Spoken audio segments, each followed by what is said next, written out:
स्वाध्यायः परमः। Doctor Baba Saheb Ambedkar open university.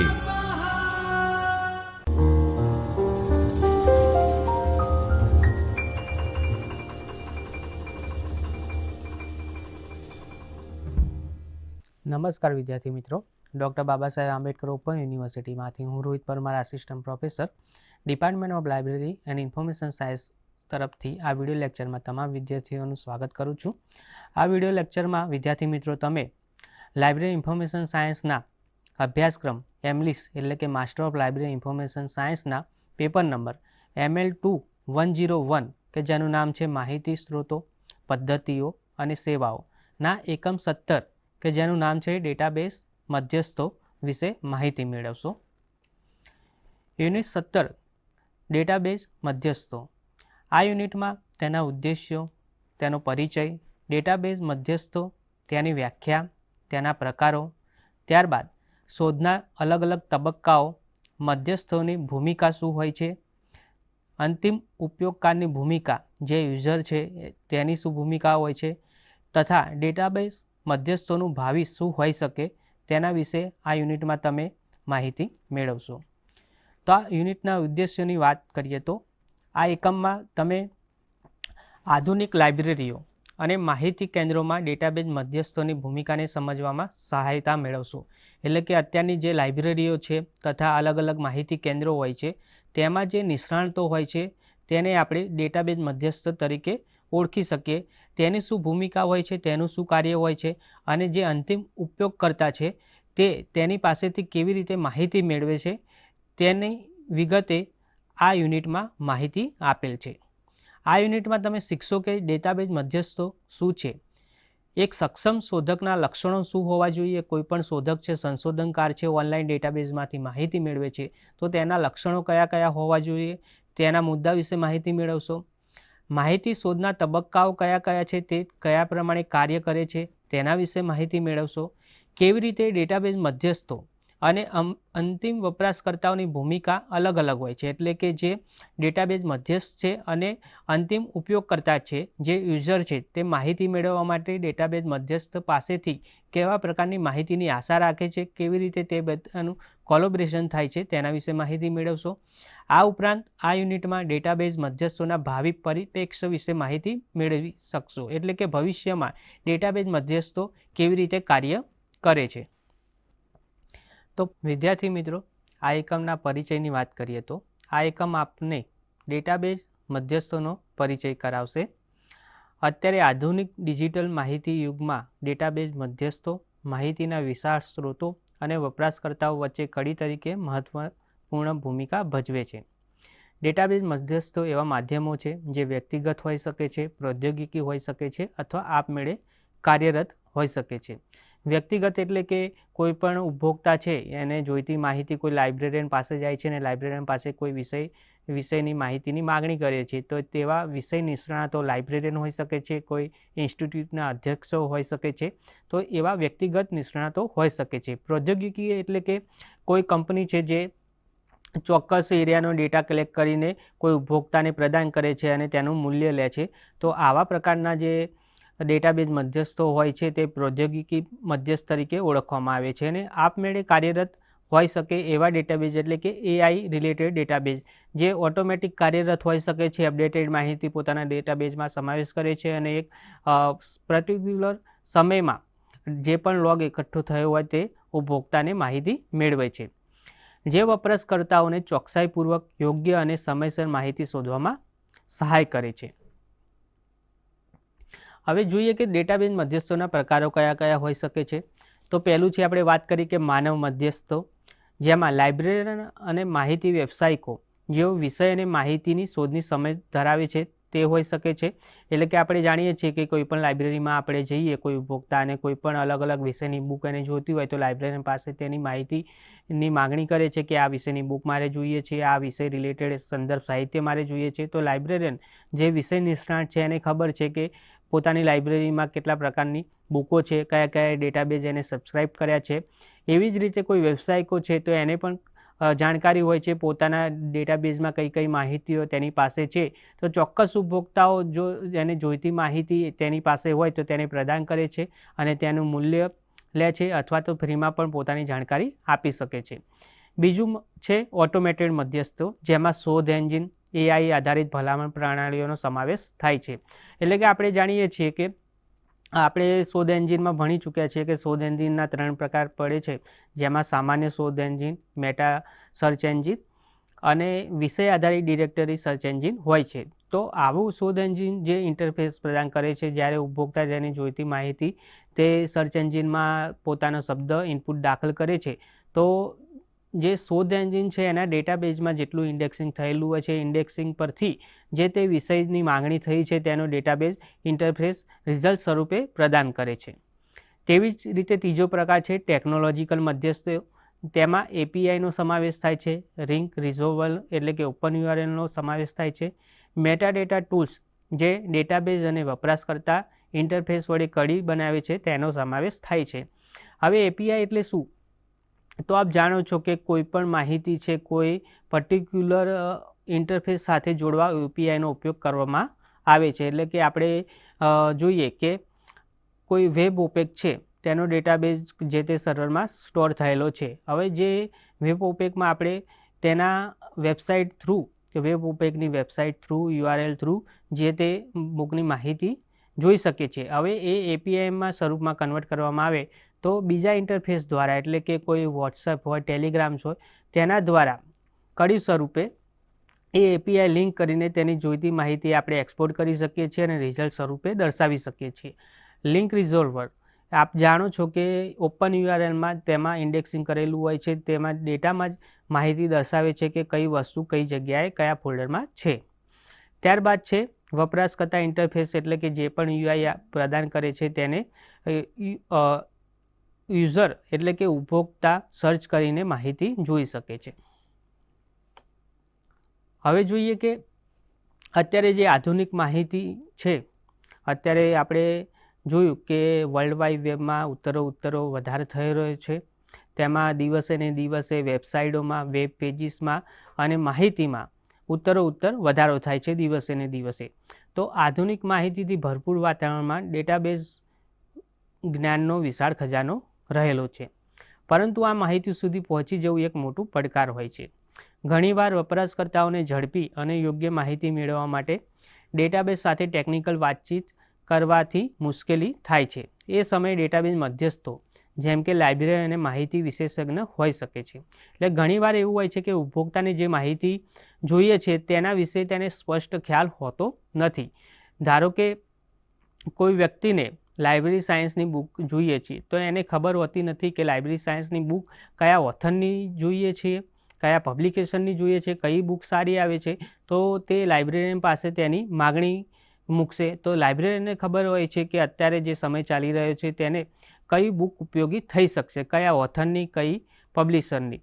આ પ્રમાણે જે માહિતીનો મધ્યસ્થ એ લાઇબ્રેરિયન તરીકે કાર્ય કરે છે.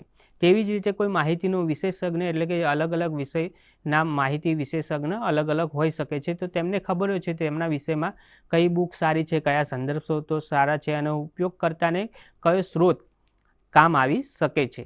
આવી રીતે તે ડેટાબેઝ મધ્યસ્થ તરીકે કાર્ય કરે છે. ત્યારબાદ છે વપરાશકર્તાની સામાન્ય ભાષા અને સિસ્ટમની ભાષા વચ્ચેનું પદસરીકરણનું કામ સરળ બનાવી દેવાય છે, જેથી યોગ્ય અને ચોક્કસ માહિતી પ્રાપ્ત કરી શકાય છે. એટલે કે જે માહિતીનો મધ્યસ્થ છે, ડેટાબેઝ મધ્યસ્થ છે, તે જે તે ડેટાબેઝમાંથી યોગ્ય ઇનપુટ દાખલ કરીને યોગ્ય આઉટપુટ મેળવીને જે તે ઉપભોક્તાને પ્રદાન કરે છે.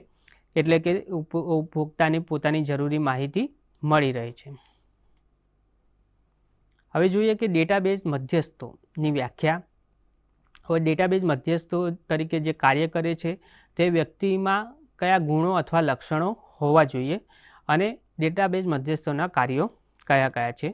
તો સૌપ્રથમ વ્યાખ્યાની વાત કરીએ તેની પહેલાં તેની અર્થ અને ભૂમિકા સમજીએ. તો ડેટાબેઝ મધ્યસ્થો એક એવી સંસ્થાઓ અથવા સાધનો હોઈ શકે છે જે વપરાશકર્તાઓને ડેટાબેઝમાંથી માહિતી મેળવવામાં મદદ કરે છે. તે માનવ એટલે કે લાઇબ્રેરિયન હોઈ શકે છે, ટેકનિકલ એટલે કે મિડલવેર હોઈ શકે છે, અથવા આપમેળે ચાલતા સર્ચ એન્જિન હોઈ શકે છે. તેમની મુખ્ય ફરજ વપરાશકર્તાને પોતાની જરૂરી માહિતી સ્પષ્ટ કરી યોગ્ય રણનીતિ અપનાવીને યોગ્ય માહિતી સુધી પહોંચવામાં મદદ કરે છે. હવે વ્યાખ્યા જોઈએ કે ડેટાબેઝ મધ્યસ્થની વ્યાખ્યા શું હોઈ શકે. તો ડેટાબેઝ મધ્યસ્થોને માહિતી સંગ્રહના સર્ચિંગ અને અંતિમ ઉપયોગકારની જરૂરિયાતો સંતોષવામાં કૌશલ્યસભર માહિતી વિશેષજ્ઞ તરીકે વ્યાખ્યાયિત કરી શકાય તેવી માહિતી જે આપીએ તેને આપણે ડેટાબેઝ મધ્યસ્થ તરીકે ઓળખી શકીએ. વ્યાખ્યા જોઈએ એમાં મધ્યસ્થ પાસે કઈ કઈ જાણકારી હોઈ શકે છે. તો મધ્યસ્થ પાસે હાર્ડવેર, સોફ્ટવેર, પ્રત્યાયન ટેકનોલોજી એટલે કે જે કોમ્યુનિકેશન કરવાની છે તેનું કૌશલ્ય, સામાન્ય રીતે ખાસ ફાઇલોને સંબંધિત માહિતી સંગ્રહ સર્ચ, માહિતીનો પ્રસાર અને ઉપયોગનું જ્ઞાન અને અનુભવ હોવા જરૂરી છે. બીજું છે માહિતી મધ્યસ્થોને અંતિમ ઉપયોગકારો સાથે પ્રત્યાયન કરવાની અને પ્રત્યક્ષ મુલાકાત લેવાની કુશળતાની જરૂર પડે છે અને વ્યવહારુ અનુભવ ખૂબ જ જરૂરી હોય છે. એટલે કે જે અંતિમ ઉપયોગકાર છે જેને માહિતી જોઈએ છે તેની સાથે કોમ્યુનિકેશન કરીને તેને શું માહિતી જોઈએ છે, કેવા પ્રકારની માહિતી જોઈએ છે અને તે માહિતીનું લક્ષ્ય શું હોઈ શકે છે તેને સમજીને એને રિલેટેડ એકચ્યુઅલ માહિતી ઉપયોગકર્તાને અંતિમ ઉપભોક્તાને પ્રદાન કરવી તેની સમજ જે કૌશલ્ય છે તે ડેટાબેઝ મધ્યસ્થમાં હોવું જોઈએ. મધ્યસ્થો અને અંતિમ ઉપયોગકારોએ જાણવું જ જોઈએ કે જો માહિતી યોગ્ય રીતે ઇનપુટ ન થયેલું હોય એટલે કે જે પણ ડેટાબેઝમાં આપણે માહિતી ઇનપુટ કરીએ છીએ તે યોગ્ય રીતે દાખલ ન કરેલી હોય તો તેનું આઉટપુટ પણ યોગ્ય આવતું નથી. એટલે કે આપણે કઈ માહિતી જોઈએ છે તેને અનુરૂપ જ ઇનપુટ દાખલ કરીને યોગ્ય માહિતી પ્રાપ્ત કરી શકાય છે. મધ્યસ્થો ઘણા ઉપયોગી હોય છે કારણ કે તેઓ વર્તમાન એટલે કે પ્રવર્તમાન માહિતી સંગ્રહની માહિતી પ્રવેશવામાં ઉપયોગકારોને મદદ કરે છે. બાહ્ય અંતિમ ઉપયોગકારો પૂરા પાડવા જેઓ માહિતી સંગ્રહનો ઉપયોગકારની માહિતી જરૂરિયાત અને પ્રશ્નમાં રૂપાંતરિત પરિવર્તિત કરવાની છે. આ પ્રશ્ન કરતી જેઓ મધ્યસ્થ ઉત્તર આપવા માટે શક્તિમાન હોય છે. હવે બીજું છે માહિતી મધ્યસ્થ સિવાય માહિતી સંગ્રહ વહીવટદાર એટલે કે માહિતી મધ્યસ્થ આપણે એને કહી શકીએ કે જે ડેટાબેઝમાંથી માહિતી મેળવીને જે તે ઉપભોગતા હોય, ઉપયોગ કરતા હોય, અંતિમ વપરાશ કરતા હોય તેને માહિતી પૂરી પાડે છે. પરંતુ માહિતી સંગ્રહ વહીવટદાર એટલે કે ડેટાબેઝ એડમિનિસ્ટ્રેશનનું કામ શું છે? તેનું કામ માહિતી ઉપભોક્તાને પૂરી પાડવાનું નથી, પરંતુ જે ડેટાબેઝ સંગ્રહ છે તેનું સંચાલન વ્યવસ્થિત રીતે કરવાનું છે. આ સિવાય માહિતી સંગ્રહ વહીવટદાર એ માહિતી ટેકનોલોજી નિષ્ણાત અથવા તાલીમબદ્ધ કોમ્પ્યુટર સાક્ષર વ્યક્તિ હોય છે જે સંસ્થામાં તમામ માહિતી સંગ્રહોના ટેલિફોનિક સંચાલન માટે જવાબદાર હોય છે. માહિતી વહીવટદારની ફરજો વ્યવસ્થાપન કાર્યો હોય છે, આયોજન કાર્યો હોય છે, સંગઠનમાંથી અને માહિતી સંગ્રહના વહીવટ અને વ્યવસ્થાપનને લગતી પ્રવૃત્તિઓ તેના કામમાં સમાવેશ થયેલો હોય છે. હવે વ્યક્તિગત ગુણો એટલે કે જે ડેટાબેઝ મધ્યસ્થો છે તેમાં કયા કયા વ્યક્તિગત ગુણો હોવા જોઈએ તે જોઈએ. તો માહિતી સંગ્રહ વહીવટદારો પાસે સર્ચિંગ કરતી વખતે તેમના અંકુશ હેઠળ અમુક વિવિધ ડેટાબેઝ મધ્યસ્થો હોય છે. અંતિમ ઉપયોગકાર અને વાયરમય સૂચિ માહિતી સંગ્રહો વચ્ચે સંગમ કડી હોવાને લીધે ડેટાબેઝ મધ્યસ્થો કેટલાક ગુણો લક્ષણો હોવા જરૂરી છે તે આપણે જોઈએ કયા કયા છે. તે સિવાય મધ્યસ્થ કોમ્પ્યુટર પદ્ધતિઓ અને સંબંધિત ટેકનોલોજી સાથે સાનુકૂળ હોવો જોઈએ અને શોધો પાર પાડવા એટલે કે સર્ચ કરવા માટે તેમાં અલગ રુચિ હોવી જોઈએ અને સર્ચનું રિઝલ્ટ શું આવે છે, બરાબર આવે છે કે નહીં, કેવી રીતના સર્ચ કરવું, કયા કયા બુલિયન લોજિકનો ઉપયોગ કરીને માહિતી મેળવી શકાય તે બધાનું જ્ઞાન હોવું જરૂરી છે. તો વ્યક્તિગત ગુણો કયા કયા હોવા જોઈએ તેની માહિતી જોઈએ. તો પહેલો ગુણ છે સંગઠનીય, સંસ્થાકીય અને અગ્રિમ ક્ષમતા હોવી જોઈએ. બીજું છે વિગતો પ્રવૃત્તિએ ધ્યાન હોવું જોઈએ. જે પ્રવર્તમાન જે ઉત્તર માહિતી અપડેટ થઈ રહી છે, અલગ અલગ સોફ્ટવેરો અપડેટ થઈ રહ્યા છે તે બધા વિશે તેને જ્ઞાન હોવું જોઈએ. સારી એકાગ્રતા હોવી જોઈએ, તાર્કિક બુદ્ધિ હોવી જોઈએ, ટેકનોલોજીને લગતું અવબોધન હોવું જોઈએ, પ્રત્યાયન કૌશલ્યો હોવા જોઈએ, ઉપયોગકારની એટલે કે જે અંતિમ વપરાશકર્તા છે તેની માનસિકતા સમજવા માટેની ક્ષમતા હોવી જોઈએ. આપણે વાત કરી કે તેને શું એકચ્યુઅલ માહિતી જોઈએ છે, શેના માટે તે ઉપયોગ કરવાનો છે, તે રીતે તેને માહિતી પૂરી પાડવી જોઈએ. વિષય ક્ષેત્રનું જ્ઞાન હોવું જોઈએ, જે તે સબ્જેક્ટ ફિલ્ડમાં એક્સપર્ટ હોવો જોઈએ. માહિતી પુનઃપ્રાપ્તિ કૌશલ્યો હોવા જોઈએ, એટલે કે ઇન્ફોર્મેશન રિટ્રાઈવ કેવી રીતના કરી શકાય, તેનો સંગ્રહ કેવી રીતના કરી શકાય, તેની કાર્યક્ષમતા કૌશલ્ય હોવું જોઈએ. કાર્યક્ષમતા હોવું જોઈએ, ખર્ચ અને ધૈર્ય હોવું જોઈએ. અમુક સમયે માહિતી મેળવવા જતાં તેમાં ઘણો સમય લાગી જતો હોય છે, એકચ્યુઅલ માહિતી પ્રાપ્ત કરવામાં ઘણો ખર્ચો પણ થઈ જતો હોય છે. તો આ ખર્ચ અને ધૈર્ય તે અલગ લાક્ષણિકતાઓ તે વ્યક્તિમાં હોવી જોઈએ. જ્ઞાનમાં હિસ્સેદારી હોવી જોઈએ અને શીખવાની, એટલે કે નવી નવી જે ટેકનોલોજી આવી છે, નવી નવી કૌશલ્યો હોય છે શીખવામાં, તેમાં ધગશ હોવી જોઈએ. હવે આ જે વ્યક્તિગત ગુણો છે તેના વિશે આપણે માહિતી મેળવીએ તો પહેલું છે સંગઠનીય, સંસ્થાકીય અને અગ્રમ ક્ષમતાઓ. તેમાં કઈ બાબતોનો સમાવેશ થાય? તો પહેલું છે ડેટાબેઝ મધ્યસ્થો કામ રસપ્રદ લાગવું જોઈએ, એટલે કે જે પણ વ્યક્તિ માહિતી મધ્યસ્થ તરીકે કામ કરે છે, ડેટાબેઝ મધ્યસ્થ તરીકે કામ કરે છે, તેમને જે પણ વિષય પર માહિતી મેળવવાનું કહેવામાં આવે તો તે માહિતી કેવી રીતના મેળવવી છે તેમાં તેનું જે રસ હોવો જોઈએ. બીજું છે તેને કાર્ય પ્રવૃત્તિ ઉચ્ચ નિષ્ઠાભાવ હોવો જોઈએ, તેની પાસે સંસ્થાકીય ક્ષમતાઓની ખાતરી હોવી જોઈએ અને અગ્રિમતાઓ સ્થાપિત માટે વિશ્વાસ હોવો જોઈએ. બીજો છે વિગતો પ્રવૃત્તિ ધ્યાન, એટલે કે માહિતી સર્ચિંગ, માહિતીના જ્ઞાનની જરૂર હોવાને કારણે માધ્યમો પાસે અંતિમ ઉપયોગકારો દ્વારા નિશ્ચિત કરાયેલી અને નિશ્ચિત ન કરાયેલી વિગતો પ્રવૃત્તિ ધ્યાન આપવા માટે સારી યાદદાસ્ત અને ચપળતા હોવી જોઈએ. ત્રીજું છે સારી એકાગ્રતા, એટલે કે માધ્યમો પાસે સર્ચિંગ કરતી વખતે લાંબા સમય સુધી ધ્યાન એકાગ્ર કરવાની શક્તિ હોવી જોઈએ. સર્ચિંગ કરતી વખતે તેઓ કોઈ અગત્યની વિગત ચૂકી ન જાય તેની ખાતરી હોવી જોઈએ. ત્યારબાદ છે ચોથું લક્ષણ તાર્કિક બુદ્ધિ, એટલે કે મધ્યસ્થો માટે તાર્કિક અને પૃથક્કરણીય રીતે વિચારવાની શક્તિ અને અત્યંત આવશ્યક છે. અસરકારક મધ્યસ્થો સમસ્યા ઉકેલ અને નિર્ણય ઘડતરમાં કૌશલ્યવાન હોવા જોઈએ. પાંચમું છે ટેકનોલોજીને લગતું અવબોધન, નવી નવી ટેકનોલોજી શોધાય છે તેના વિશે તેમાં જાણકારી હોવી જોઈએ તેમની પાસે.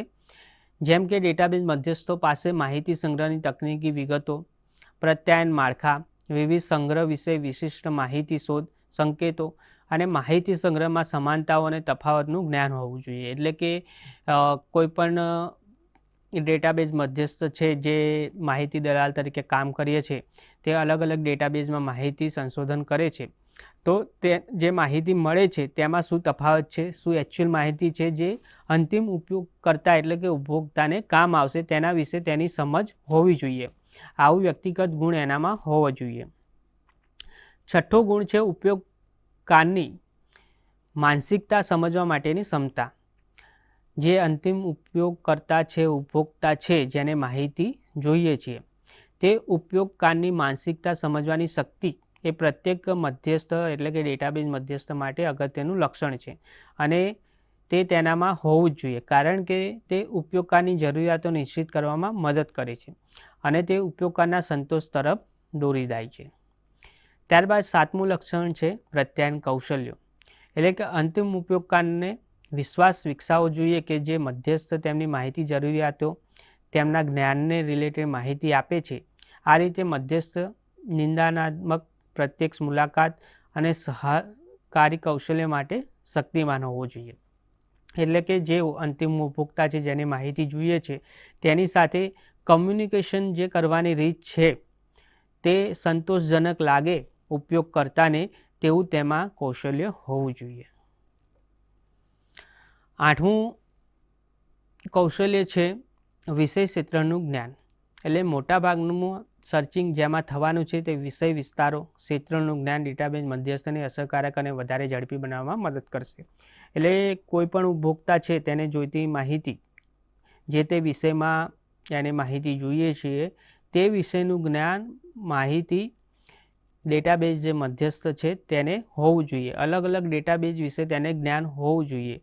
ધારો કે કોઈ પર્ટિક્યુલર વિષયમાં માહિતી મેળવવાની છે તો તે કયા કયા અલગ અલગ ડેટાબેઝમાંથી મળી શકે, તેમાં કેવી રીતે ઇનપુટ કરવું, કેવી રીતના માહિતી મેળવવી અને ચોક્કસ માહિતી ઝડપથી કેવી રીતના મેળવી શકાય તેમાં તેનું કૌશલ્ય હોવું જોઈએ. 9મો ગુણ છે માહિતી પુનઃપ્રાપ્તિ કૌશલ્યો, જેમાં માહિતી સંગ્રહનું સર્ચિંગ એ ઉપયોગકારો પાસેથી મેળવેલ પ્રશ્નોને આધારે હોવાને કારણે માહિતી સંગ્રહ ડેટાબેઝ મધ્યસ્થો માહિતી બુદ્ધિપૂર્વક રજૂ કરવા અને ગોઠવવા, બુદ્ધિપૂર્વક સર્ચ સુનિશ્ચિત કરવા અને અંતિમ ઉપયોગકાર દ્વારા નિર્દિષ્ટ કરાયેલા મુજબ માત્ર સંબંધિત માહિતીની પુનઃપ્રાપ્તિ કરવા યોગ્ય પ્રક્રિયાઓ અને પ્રસાર કરવો, ઉપયોગ કરવા શક્તિમાન હોવું જોઈએ. એટલે કે અલગ અલગ માહિતી ડેટાબેઝમાંથી મેળવે છે તેના રિલેટેડ પણ એમાં સુધારો કરવાનો હોય, બીજા એન્ડ ઓર અલગ અલગ લોજિક, બુલિયન લોજિકનો ઉપયોગ કરીને અલગ માહિતી મેળવવાની હોય, તેમાં વધારો કરવાનો હોય, તો આવા ગુણો માહિતી પુનઃપ્રાપ્તિ કૌશલ્યના માહિતી એટલે કે ડેટાબેઝ મધ્યસ્થ પાસે હોવા જોઈએ.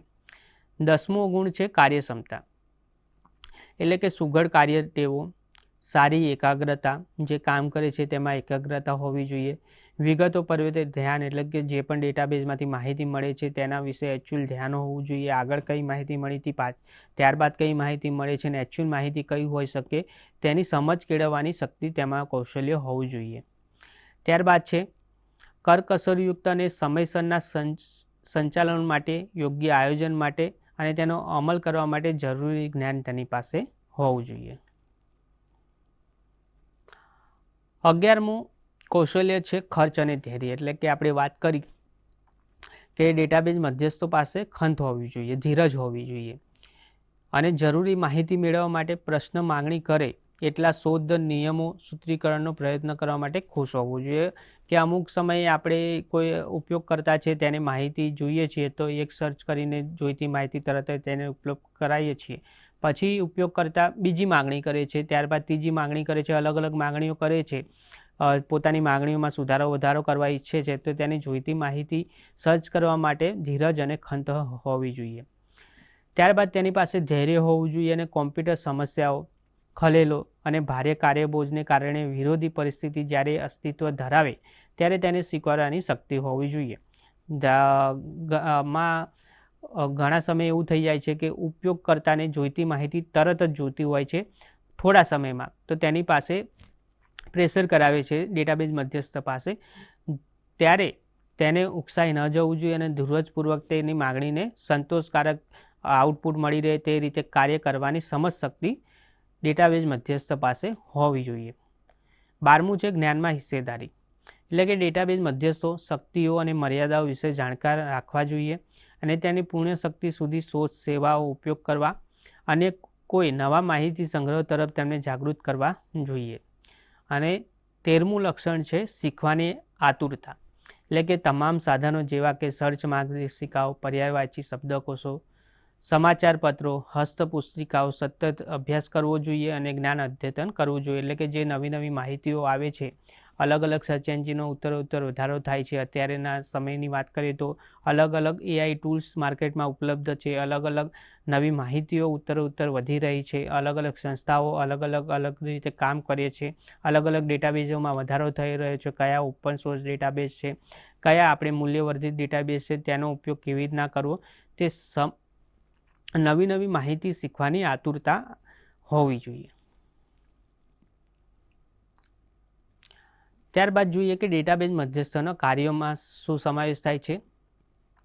તો ડેટાબેઝ મધ્યસ્થોના કાર્યોમાં ડેટાબેઝ મધ્યસ્થો એવા માહિતી વિશેષજ્ઞ હોય છે જેમણે વપરાશકર્તાની જરૂરિયાત અનુસાર ડેટાબેઝમાંથી યોગ્ય માહિતી મેળવવા માટેની કુશળતા પ્રાપ્ત કરી હોય છે. જ્યારે ડેટાબેઝ એડમિનિસ્ટ્રેશનનું કામ ડેટાબેઝની ટેકનિકલ જાળવણી અને વ્યવસ્થાપન કરવાનું હોય છે. આપણે વાત કરી કે ડેટાબેઝ મધ્યસ્થ અને ડેટાબેઝ ટેકનિકલ જે એડમિનિસ્ટ્રેશન હોય છે તે બંનેના કાર્ય અલગ અલગ હોય છે. ત્યારે ડેટાબેઝ મધ્યસ્થ જે હોય છે તે વપરાશકર્તાની માહિતી જરૂરિયાતને સરળ અને સમજવા યોગ્ય રીતે ડેટાબેઝની ભાષામાં ફેરવીને વર્તાવે છે.